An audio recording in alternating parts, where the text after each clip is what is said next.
That was Nosferatu, directed by Robert Eggers, whose previous films include The Witch, The Lighthouse, and The Northman.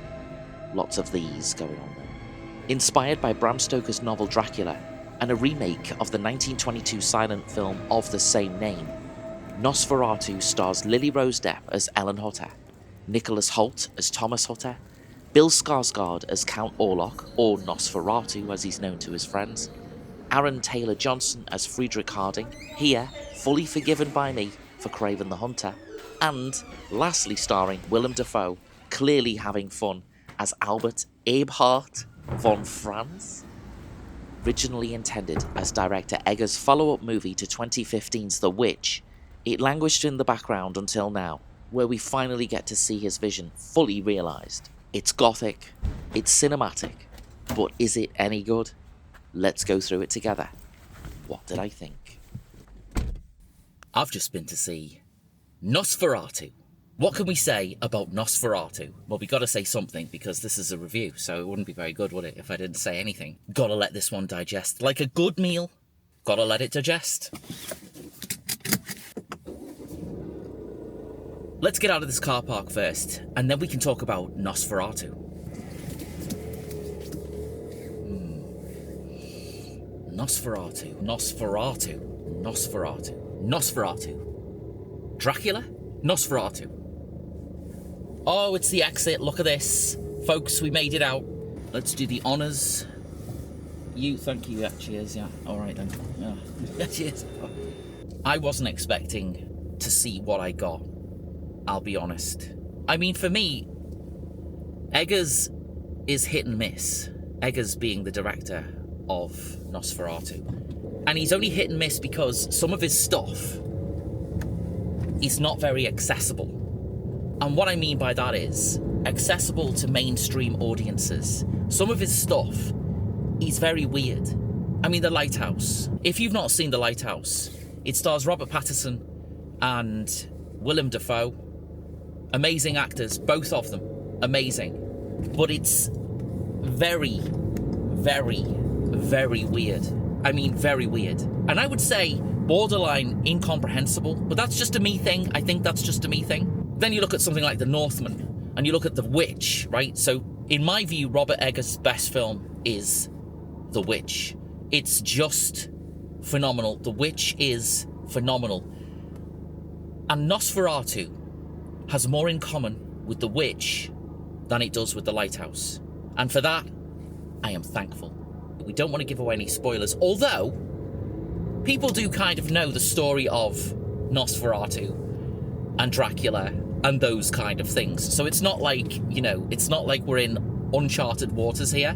The story's been told loads of times, and this doesn't really do anything different in that sense, which is not a criticism. That's absolutely fine, because then it leaves us with the ability to enjoy what we see, enjoy the atmosphere, and the whole kind of mise en scène, because it's got loads of that. It's got loads of it. In the way that Bram Stoker's Dracula by your megalopolis man, Francis Ford Coppola, in the way that Bram Stoker's Dracula is done, this has got a sort of a similar feel to it. But I will say that Robert Eggers makes this his very own. It's not scary though. It isn't scary. I mean, it's not scary, and I wasn't expecting it to be scary anyway. I didn't go in and go, right, I want to be terrified by this. I don't think that's the point of Dracula anyway, or Nosferatu in this case. It is rated 15, and it's rated 15 because of a bit of nudity. Only a bit. A bit of shagging goes on. Just a bit, not loads, just a tiny bit. And there's a lot of, blood. I mean, there's a lot of blood going on, but not really that much. I mean, it's not horrific either. One thing I got from this is the fact that it's so kind of old-fashioned. It is old-fashioned. You should experience Nosferatu on a big screen. I do think that's the exact right place to go and see it, because it's all about the atmosphere as much as anything else. You could look at this film in two ways. One, you could look at it being, a gothic inspired masterpiece, and others you could look at it as being self-indulgent. And I don't think it's either of those. I think it's something completely different. In any other decade, Nosferatu would be considered an art house film, and it would most probably only be seen in art house cinemas. Now, we live in a world where the big stuff, like, your red ones and things, are all just hated. I mean, people are watching it on Amazon, but I think that's probably a mistake. But whatever. The point I'm making is that we can have something like Nosferatu sitting next to something like Wicked, sitting next to something like Moana 2, sitting next to something of that magnitude, and it can do just as well as both of those, tentpole movies, I suppose you can call them. We've got something going on here with Nosferatu that I wasn't expecting. It sits in between this kind of weird, inaccessible landscape and this very accessible storytelling. It's amazing, and I think Robert Eggers is the only person that can do that. Certainly in this modern era of modern directors, Robert Eggers is somebody that can put those two things together, and he can make them work.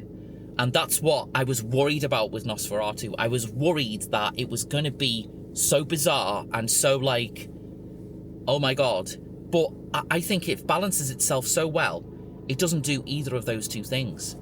It is quite shouty. I mean, it is shouty, but that's okay. That's all right, because it fits in perfectly. It suits it really well. I am impressed. I'm very impressed by this. I'm impressed by Nosferatu.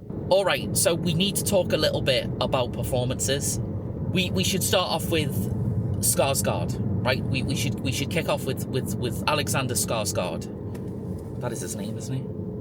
We should kick off with Bill Skarsgård. I got my Skarsgårds mixed up, which is really easy to do. We've seen him in, for me, most notably, It, Chapter 1 and 2. I think that's what he's most notable for, certainly in my mind. Yeah, he was in the remake of The Crow. Oh my god, that's so bad. There you go, Bill Skarsgård as Nosferatu. Very good indeed. Unrecognisable, actually. I mean, if he was in a lineup, you could say, pick out which one of these people plays Nosferatu, and you wouldn't be able to do it. Oh, you got good old Willem Dafoe, and he's in this, and he's shouty, and he's over the top, and his arms wave everywhere, and it's perfect. It's absolutely perfect. I loved Willem Dafoe in this, just like I love him in everything that he's in. He kind of reminds me of his role in Poor Things. Very similar. This is Nosferatu, so we are like, we're in another realm here. But from my perspective, from complete obscurity, I've not seen her in anything before. Lily Rose Depp completely steals the show for me. She has a very similar effect on me like Nell Tiger Free did in The First Omen. I didn't see The First Omen on the big screen. And if I did see The First Omen on the big screen, I would have given it the most incredible review. And I reckon that if I'd have seen it on the big screen, and if I'd have done my top 10 of 2024, I think it would have been in there, because the First Omen is pretty spectacular. And it's mostly spectacular because of Nell Tiger Free's performance. It's just amazing. And I think Lily Rose Depp does exactly the same thing in this version of Nosferatu. She is incredible in this film. Oh, wow. It would have been so easy for her performance to tip into amateur dramatics. And she just nails every single emotion. It's fantastic. And Bill Skarsgård's pretty damn good as well, to be fair. Pretty damn good. In fact, everyone's amazing in this. I suppose I'll say the weakest link is Nicholas Hoult. Probably. He comes across in this exactly as Keanu Reeves did in Bram Stoker's Dracula. I think Nicholas Hoult is a wonderful actor. He is great, but considering who he's up against, Lily Rose Depp included, he's probably the weakest part of it. Let's get some negatives out the way about Nosferatu. It's a very dark film, and I don't mean like thematically, I mean like actually dark. And it reminded me of the days back in the whatever, the mid 2000s, when for some reason all films were dark. You couldn't see anything. But we're not there. We're better than that. We are much better than that. Nosferatu aesthetically is just beautiful to look at. It does have absolutely gorgeous cinematography. It is its own thing, even though it reminds me of Bram Stoker's Dracula. Bram Stoker's Dracula does have a fantastical element to it that is like way over there. This has a fantastical element to it which is a little bit more grounded. If that can even be a thing. Can you have fantasy being grounded? I don't know. The air that surrounds this film is much more impactful than the script. The script is good, but the script isn't the greatest, right? It isn't. And again, that's all right, because it's held up by the story, and it's held up by the visuals and the way it looks, and it's held up by its atmosphere and its feeling. Its cinematography is just spectacular. It looks beautiful. It's cast in this kind of greyish blue look. And, towards the end of it, as things evolve, things change, so does the colour palette. It does go from being that cold blue to being a sort of, a warmer tone. The camera movement's something that we should talk about, because it's got some gorgeous sweeping camera moves. That's important because, the camera tells the story as much as anything else. It is inventively put together. It's beautifully shot. I think that's what I'm trying to say. And the camera movement's got this fluidity to it, and the way the scenes are constructed, and the way that they, the payoff of each scene and the way it's constructed utilizes the camera movement very effectively. Is this a remake? That's something that I was wondering. Is it a remake? Most people who are watching this review have probably never seen the original Nosferatu. Again, because it's so old. It's not like made in the 70s. It's made in the 1920s.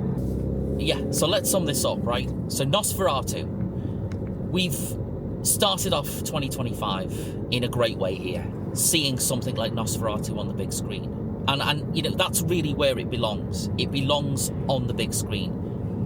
Robert Eggers has put together an immaculate remake, if you want to call it that, of Nosferatu, of Dracula, of that vampire tale. Lily Rose Depp puts in one hell of a performance, and so does Bill Skarsgård.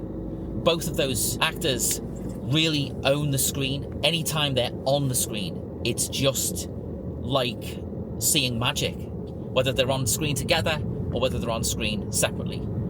It is a wonderful film that I absolutely recommend any of you to go and see.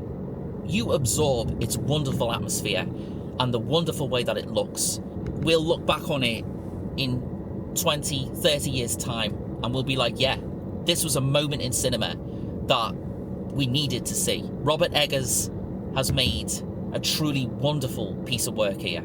So I'd say, go and see Nosferatu, and let me know in the comments what you think. Like and subscribe, and I'll see you next time.